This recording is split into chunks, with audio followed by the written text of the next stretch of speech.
This is the Gambling Gauchos. Thank you, everybody, for tuning in and bearing with us there. We're back for Gauchos After Dark, sponsored by our friends over at Barnett, Howard, and Williams. Law firm started by three Texas Tech grads, officed in Fort Worth, but they handle cases all across the state of Texas. They're one of the only law firms in Texas that is certified for Title IX student representation.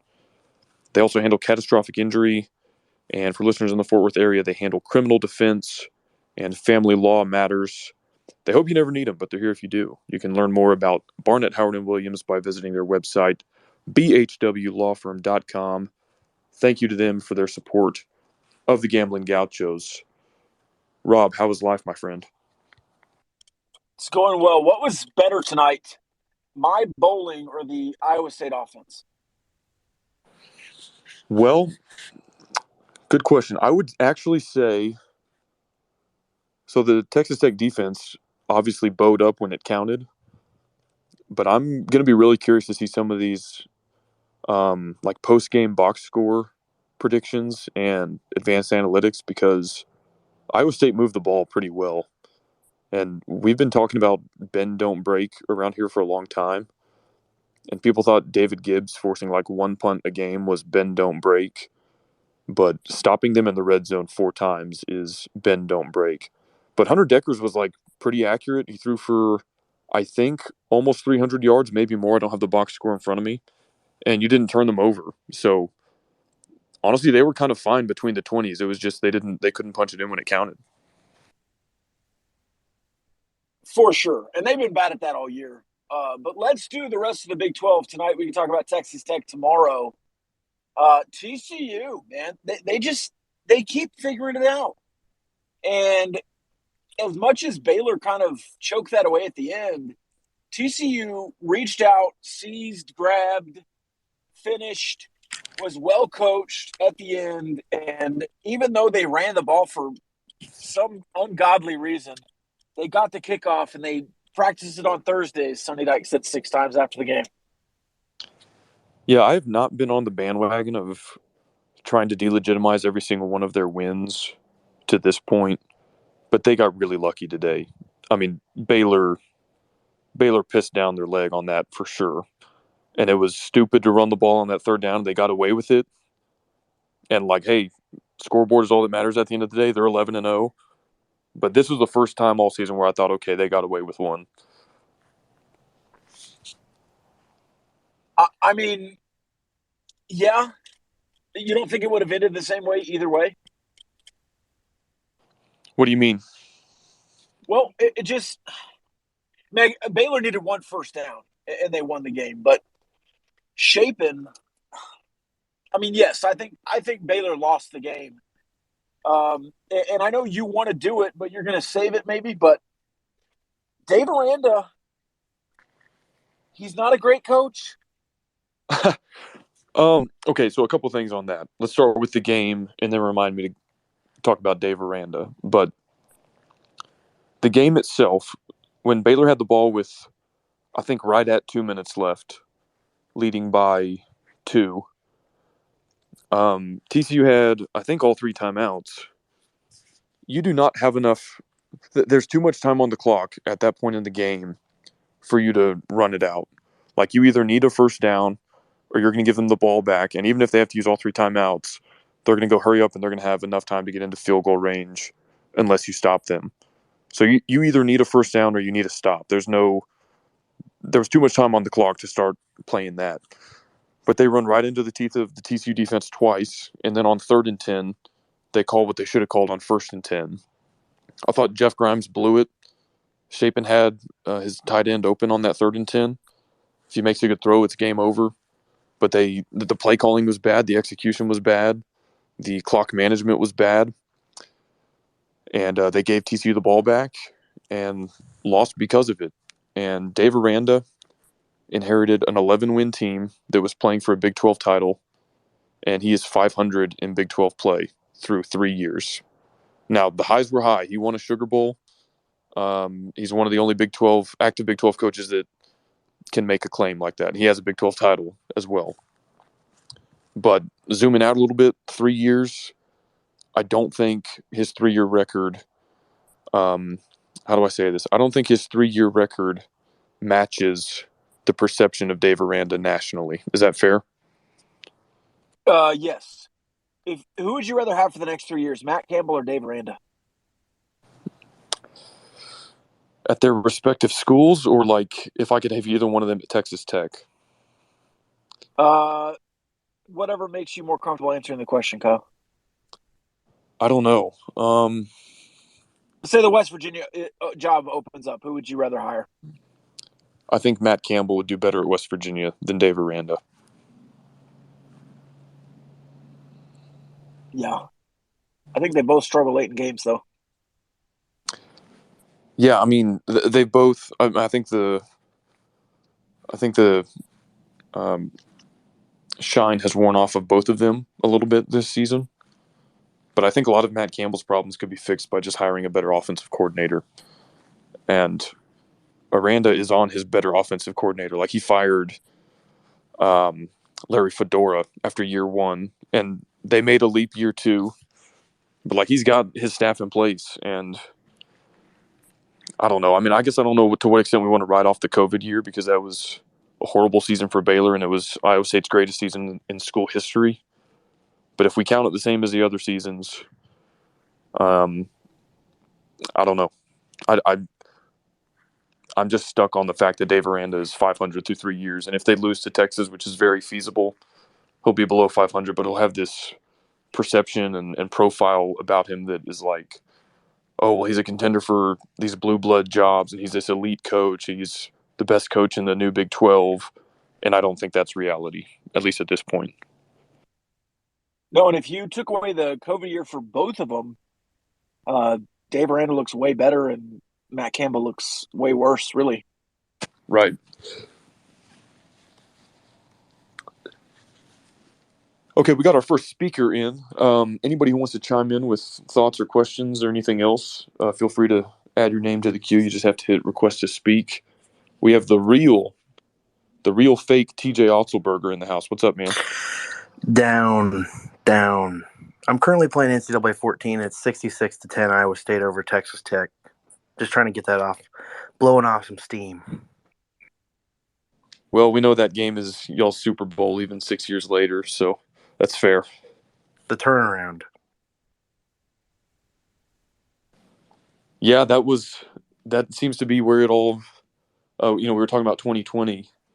I would say that game in Ames in 2016 is probably where you could turn back to and point to the beginning of the turnaround for sure. Oh, yeah, it definitely is. But, it's really frustrating. We've lost 6 games by 1 score. I mean, I don't know if you guys saw this or not, but I think Fox FS1 put on a graphic where it says Matt Campbell has lost 26 1-score games, now 27. Unbelievable. So, what do you think going forward for Iowa State? Because y'all are not going to be bowl eligible this year. I think there's obviously been a lot of noise about changes on the offensive side of the coaching staff. What do you think needs to happen? Like, what do you think their outlook is for next year? And how do you start winning some of these one-score games? Well, I mean, everything starts on offense. The defense is phenomenal. And the one thing I'm worried about the defense is they're really young guys. And, with the new world of NIL, it's, we lost Isheem Young last year to Ole Miss. We lost Craig McDonald to Auburn. It's just, we got a lot of young guys and they got a lot of talent. So it's just going to be hard to keep them here next year. But the offense is really bad. And, not all of it is on Tom Manning, but he is not putting us in the right position because if we catch a touchdown pass in 4 of those games, I mean, we're talking about probably an 8-win season. But what would you have done differently tonight, though? In the red zone, maybe you're throwing some play action passes, but it's really just execution, right? Oh yeah, I mean, we go under center for the first time all year, and then when we run the sneak twice, we get 3 yards out of it. I don't know why you just don't run that one or 2 times because you're going to get something. Yeah, it certainly felt like that. I mean, and Deckers was getting whatever he wanted in between the 20s. It's just whatever, for whatever reason, inside the red zone. And I really do give a lot of credit to Texas Tech tonight, but Iowa State, man, beyond, the one receiver, number 8, Xavier, I just, do you have an electric athlete that changes the game? I don't know. I think Tom Manning certainly answers to some stuff this weekend, but I feel like there's bigger problems in Ames than just the offensive coordinator. It's really the offensive line. I mean, they have other than the 2020 year, and even in the 2020 year when we won the Fiesta Bowl, the offensive line has not been great under Matt Campbell's tenure at Iowa State. They've been average to below average. And this year it's really fallen apart. All these guys have played significant snaps before this season. All of them played last year, but they just and maybe they need a new O-line coach. I don't know what the problem is, but they've regressed every game this season since the Iowa game. Yeah, I'll be curious to see how they respond as a program. Something Rob and I have kind of talked about over the last couple of years was, Matt Campbell was a hot name in the coaching carousel for several years. And going into last year, AP top 10 team, all these expectations, they don't quite live up to it. Still have a solid season, though. And then this year, they'll be one of 2 Big 12 teams that don't make it to a bowl game. It's kind of hard to tell the trajectory of the program. I mean, he obviously elevated it pretty quickly when he first got there and then took y'all to sort of new heights in 2020. But clearly the last 2 years it's sort of trended down from there. And so I'm just curious to see where Iowa State goes from here, assuming that the staff is still in place, and I think they will be. Yeah, and I don't think anybody's calling for Matt Campbell's job at Iowa State because, quite frankly, he's one of the best things to ever happen to Iowa State football, other than Dan McCarney. But that's a good thing. Maybe not having that distraction in the offseason about if he's going to leave or not. Just I don't know, but they're going to have to do something this offseason to and knowing Matt, I mean, all these guys are his buddies from Toledo, but he'll make changes. He fired one of his best friends, or he let go the strength and conditioning coach a couple years ago. Got Dave Andrews, but he'll make changes, probably not publicly, but something will probably be done this offseason, which, quite frankly, it has to be. I mean, you don't want to start going 1-8 in the Big 12 again like you were 5 years ago before you got there. Yeah, absolutely. I'll be curious to see what kind of staff changes they make, and definitely a team kind of on rebound watch next year. We've got somebody else in the queue, Ray, from our friends at the Lupton Beers podcast, or excuse me, the Lupton Drinking Club. We were the Gauchos Drinking Club for a couple of weeks there. TCU, of course, already punched their ticket to Arlington, very much in the playoff hunt. Ray, what do you got for us? Yeah, to y'all's discussion about Dave Aranda or Matt Campbell, I'd probably take Dave Aranda over Matt Campbell. Dave's been recruiting at a higher level the last couple of years than Campbell has. And then to y'all's discussion about TCU, they should they have lost that game? Great teams find a way to win. You saw Michigan and Ohio State struggle today. Every team's going to have a game like this where they have to pull one out of the hat, and that was TCU today. TCU had another perfect weekend, by the way. Tennessee getting hammered opens the door wide open for TCU to be in the playoff. I think Tennessee losing like that opens the door more for USC to get in the playoff than TCU. I mean, TCU, sure. Assuming they go in, now maybe this allows TCU, if they lose a game, maybe they can get in as a one-loss team. I don't know. It just depends on how that loss is. I haven't seen an Oregon score in a minute, but I think 17-10. Yeah, I think USC Oregon is looming large with playoff implications.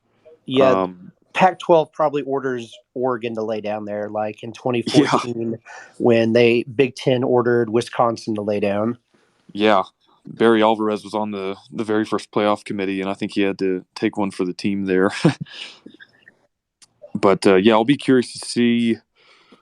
I don't think it sets a good precedent at all. But if there's a, let's say, 12-1 Pac-12 champion USC or 13-0 TCU, or even we were talking about 2-loss LSU with a win over Georgia, if they get to that point, leapfrogging an undefeated Power 5 champion, I don't think that's a good precedent. And Texas Tech fans are mad at me for quote unquote supporting TCU earlier today, but it's not about like rooting for TCU, which obviously I'm not doing. No offense, Ray, but it's more just like the None principle. taken. Like I'd be saying the same thing if it was West Virginia at 11-0 or Oklahoma State at 11-0 or certainly Texas Tech at 11-0. I mean, I just think at some point they have the number one strength of record in the country, which I know I'm preaching to the choir.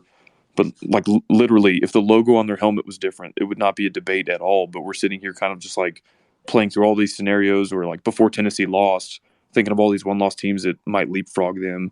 And I think that's why the auto bids are so important in the new college football playoff, so that you take some of that judgment and just go in with the bigger brands away and like let teams earn their way to it, and then you can still have some at-large selections.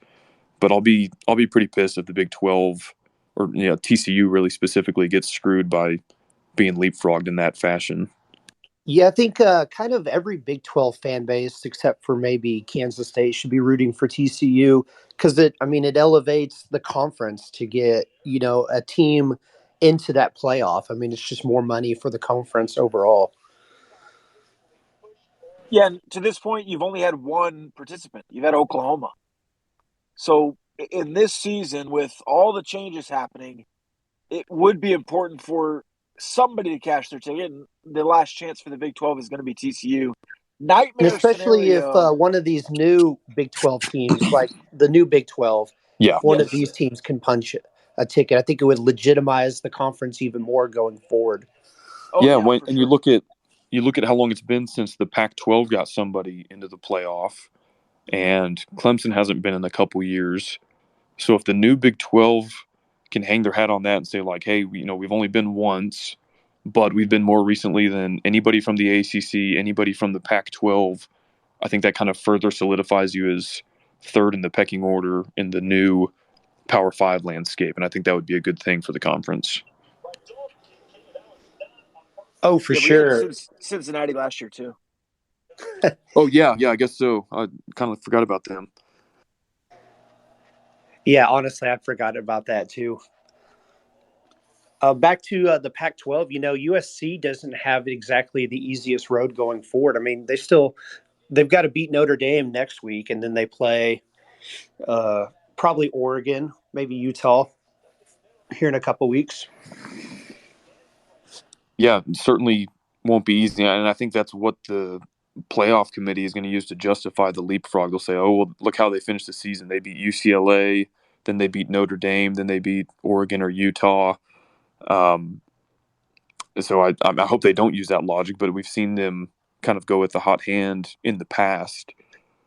Yeah, I And like just I don't said, see an undefeated TCU getting left out. I mean, especially if they beat, they would beat Kansas State. All likely that it's going to be Kansas State in the Big 12 final, and they'll probably be a top 15 team by then. I don't yeah, exactly know, exactly where they'll be ranked, but that'll be another good win to hang, their hat on. yeah. Without getting too far ahead of ourselves, it does look like Kansas State will be your opponent. The only way it isn't is if they lose and Texas wins.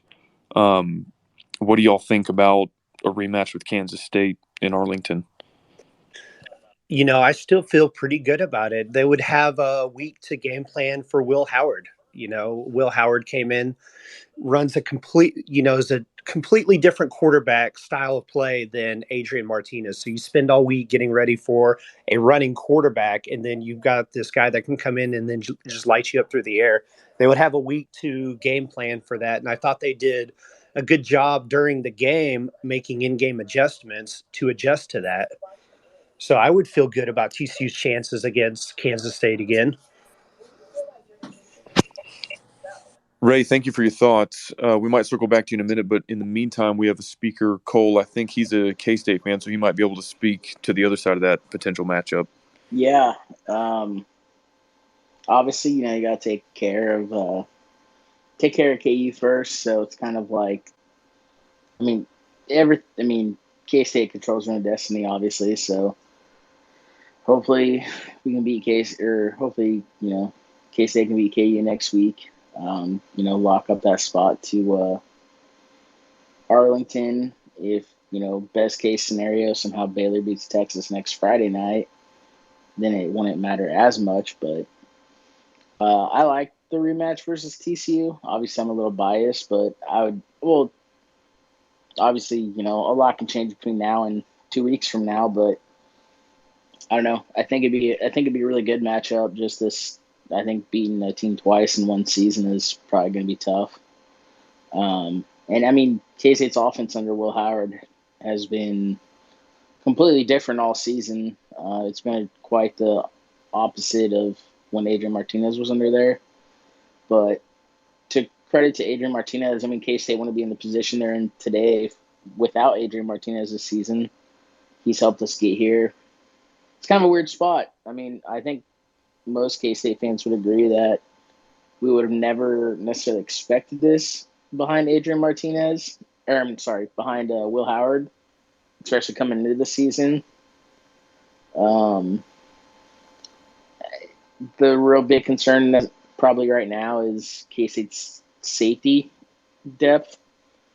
Savage got injured last week versus Baylor, and then we had a injury today, I think, in the secondary, another safety. So just gonna have some young guys step up, but a lot of K-State, I mean, like a lot of teams, they substitute on defense a bunch. So hopefully we have some younger guys who can step up if and when necessary. Yeah, I might botch the pronunciation, but y'all had a tight end, Ben Sinnott or Sinat, kind of emerged today. His numbers for the season aren't that flashy, but he had a really good game today. And so I know y'all are, I don't want to say thin at receiver, but like kind of obviously more focused on the run game offensively. Right. But I wonder if his emergence will make y'all a little bit more two-dimensional on offense. Yeah, I mean, he really came out last week. I mean, he had an okay season prior. He had a solid game against Oklahoma early in the year, then was a little quiet. And then last week against Baylor, he really broke out. He had 2 touchdown receptions, and I think pretty close. I think he might have had over 100 yards receiving last week. Really close to it, if not. And then, yeah, he had another really good game today. And I think that just kind of goes back to what Kleiman has really wanted to run on offense since he's gotten here. You look back at his North Dakota State days, he always had a really really solid tight end play that with the dynamic tight end that can kind of do this and that. And since he's our primary tight end, but he's more so of an H-back. He'll line up back in fullback position a lot, and do some things, or he'll line up out, and he lined out wide today in a couple of formations. Yeah, he's our primary tight end and stuff, and yeah, he really just kind of him and Will Howard have really good dynamic too. They're kind of like really best friends and really have that connection too, which I think has helped Will Howard out a lot too, obviously.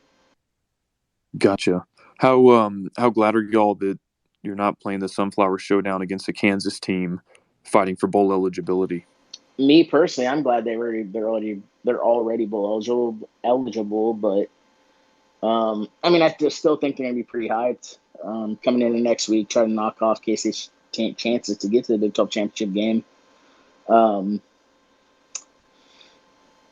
It's pretty big matchup between K-State and KU. I mean, you look back, how many years now where this is probably the biggest Sunflower Showdown in a long time, just since KU's pretty decent this year. I mean, they're a good team. They're a decent team this year. But there's so much on the line for K-State, and it's a 7 p.m. kickoff on Fox, and just with as much as what's on the line it's probably the biggest Sunflower Showdown in quite a while, for sure. Yeah, I think thought I saw a stat where either the first time or the second time in 80 years, both Kansas and Kansas State have at least 6 wins when the game is played. Yeah, I think the last, besides this game, the biggest probably Sunflower Showdown, I think was back in like 1995. and both K-State and KU are ranked top 10, top 15 in the country. So it's been a long time since each team has been it's been a while since each team has been fairly relevant in this season for sure. I'm really glad that with Texas and OU gone, rivalries like that and the Revivalry, which was played today, and hopefully like Farmageddon and all these other games, will get a little bit more of the spotlight instead of just the Red River rivalry, or instead of Texas just claiming that, or whining really, that every school considers them their rival in Super Bowl. Because like there's a lot of history between some of these remaining Big 12 schools, and good regional rivalries and matchups, and so it's cool to see Kansas versus Kansas State, like you're saying, be on primetime on Fox, and hopefully it draws a good number TV ratings wise. But I think Kansas is a little bit lucky that Spencer Sanders got hurt, because Rob and I both thought they had a very real chance to go 0-7 after starting 5-0. And assuming Kansas State handles their business next weekend, it looks like that probably would have been the case had Oklahoma State not been dealing with those injuries. But they are bowl eligible. No matter what happens next weekend, 8 out of 10 Big 12 teams will be going bowling. The only two that don't have 6 wins can't get to 6 wins. So I wonder when the last time we were an 8-bid league for bowl season was. But If to Iowa me, State beats TCU, they'll be bowling at 5-7. are I you think they're sure on high that? enough. That's what they said last week. That's what somebody Is was there saying last week. for sure not going to be enough 6-win teams? I think that's what was said last week. Maybe Mr. Otzelberger down there was talking about it last week. Well, yeah. I I mean, don't think that's going to happen.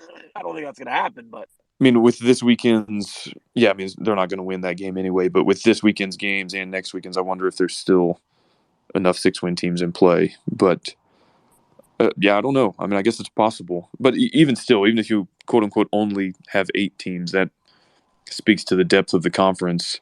And I'm also sick of Big 12 fans, especially non-Texas and OU fans, saying that it's a down year for the conference just because one of the two brand names isn't at the top. Like all the SP Plus, all the other analytics, K forward ratings show that like your mean and median team is basically right on par with the SEC. Some of them have you a little bit ahead, some of them have you a little bit behind, but top to bottom, this conference is just as strong, if not stronger, than all the other Power Fives.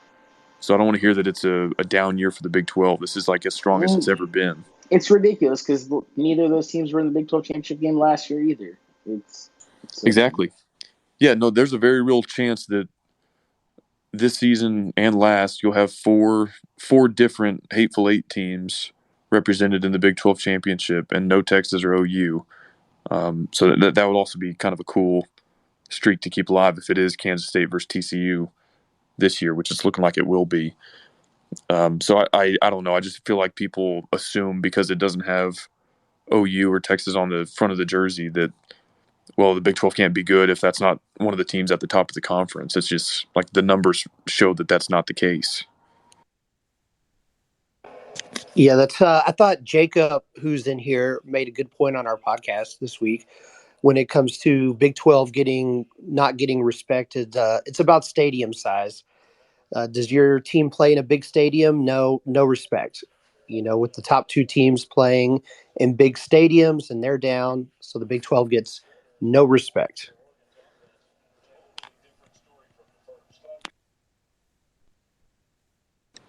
I'm with you.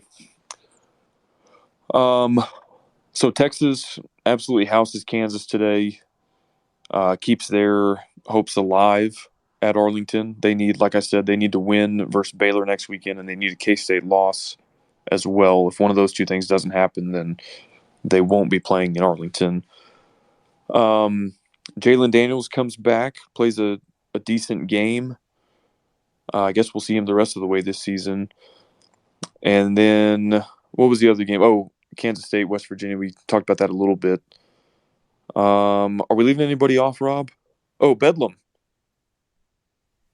Bedlam. What happened in Bedlam? Oklahoma happened. And I think, Kansas was obviously looking forward to the Sunflower Showdown. And Texas, that was Texas' Super Bowl tonight to beat Kansas. By the way, I told Revenge you tour. all this week that Kansas was 5-0 against the spread in the last 5 against Texas. They won last year. Texas was due today. Texas was always going to cover.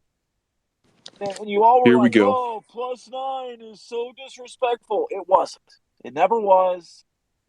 Kansas beat a bad Duke team. They were bad all non-conference. Everybody's been crowning them kings of the football world. It is what it is. They're going to be +8 dogs to Kansas State, too. They are who we thought they were, right? And we did not let them off the hook. It was funny. But I saw some opening lines for that K-State KU game. It was like minus, anywhere between like minus 11.5 and minus 13.5 K-State. Oh, wow. yeah. That's pretty steep. Rob, it was hilarious when Kansas was starting this losing streak. I think they lost to Baylor, and they were like, I don't know, 5-3 at that point or something. And I tweeted that Don Williams was right about them all along, that they were never one of the 25 best teams in the country, even though they made it all the way up to like 19, I think, in the AP poll. And Kansas fans got mad at me for tweeting that. They're like, clearly you haven't watched any of our games. I'm like, no, I have. I watched a ton of Big 12 games, and you're not one of the 25 best teams in the country. And they avoided the 0-7 finish to not even get bowl eligible. But, like, let's say they win and they're 7-5. You're still not one of the 25 best teams in the country. But they're probably going to finish 6-6. They never were one of the top 25 teams in the country. And I don't know why their fans couldn't accept that, even after, like, 3 straight losses. I'm really interested to see how the Big 12 standings finish. If Texas Tech wins and Texas wins and Kansas State wins and TCU wins, I think Texas Tech can still get up into a Texas or Alamo Bowl. So there's a lot to play for this next week, even for Oklahoma, even for Texas Tech. Even for Oklahoma State, who I think can still get to 7-5, right? Yeah, we could go to one of the Cheez-It Bowls, right? The Cheez-It Bowl, yep. I don't think you've ever been to that one. But there's also like the Cheez-It. Yeah, there's 2 Cheez-It Bowls, yeah. They're both in Orlando. Is it the Camping World Bowl? No, that's just the Cheez-It Bowl now. I think it's the Cheez-It Bowl and the Cheez-It Citrus Bowl or something. Something that doesn't make any sense. Okay, well, either way. I once marched in what is the Citrus Bowl now when it was the Champs Sports Bowl. And I played on Broadway and had to run on the field with my tuba. I thought you played the piccolo. No, that was not me. I played the sousaphone. I am really curious, and we're getting a little bit ahead of ourselves. We know which teams will be bowl eligible, but like everybody could finish 5-4 basically behind TCU. Let's see. K-State is 6-2. Texas is 5-3. So let's just have some fun here and say Texas loses to Baylor. They'll both be 5-4 in conference play. They'll both be 7-5 overall. Let's say Tech beats Oklahoma.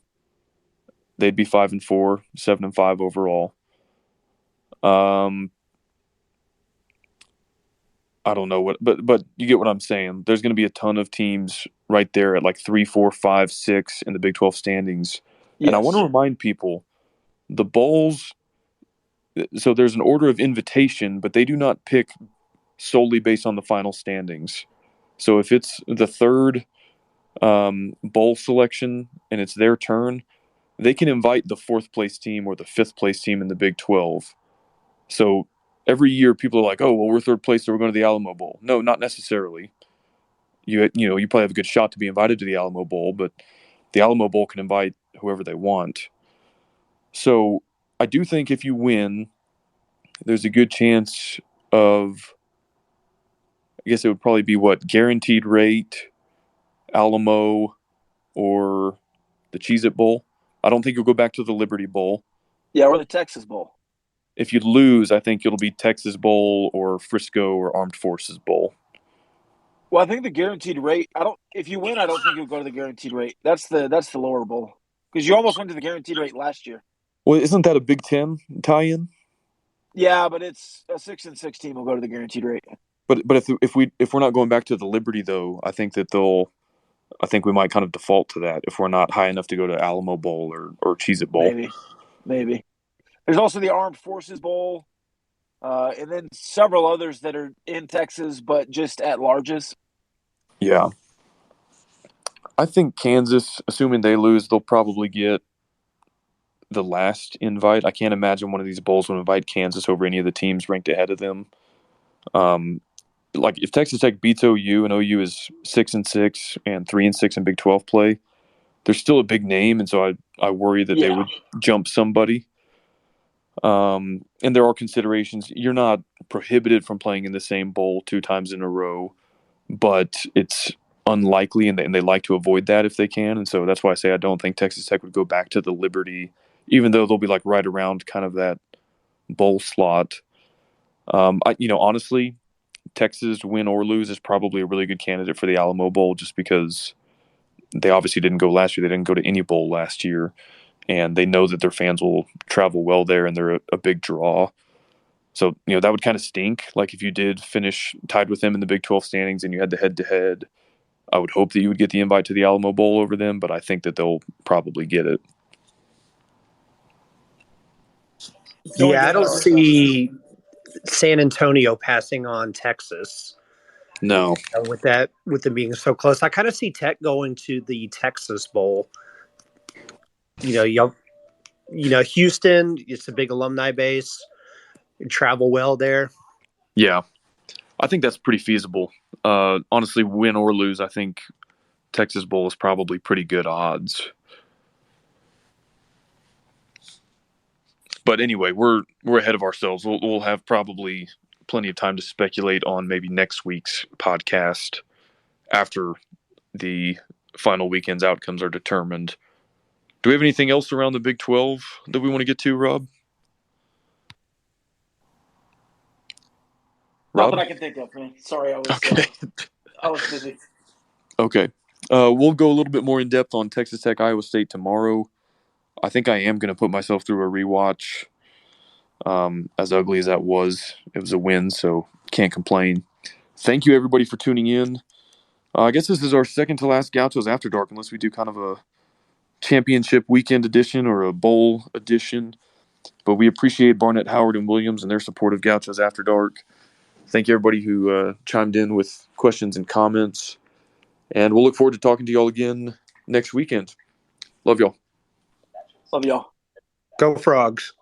No. See y'all later.